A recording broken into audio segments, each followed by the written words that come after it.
Вчера официјално започна процесот на скрининг, беше отворен од страна на еврокомисарот Вархелји, во исто време за нас и за Албанија, бевме заедно присутни на тој состанок. Таму ни беше објаснато кои се чекорите кои следуваат и што е она што треба ние да се подготвиме. Дури беше споделен со нас и календар за наредни активности. Практично од средината на септември почнува скринингот по кластери, и по кластери и по поглавја.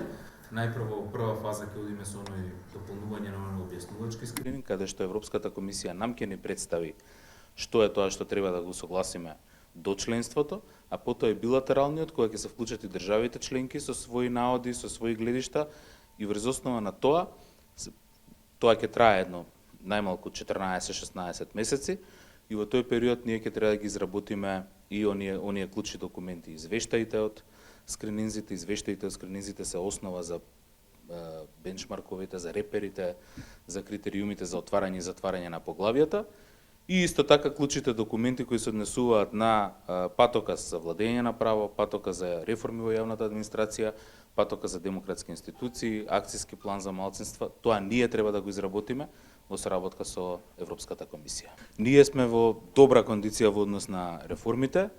Веќе по нашите анализи 45% сме усогласени во делот на законодавството. Секако таа динамика заедно ќе ја тираме, но би требало да тираме многу побрзо од Србија и Црна Гора кои преговараат веќе 10 години.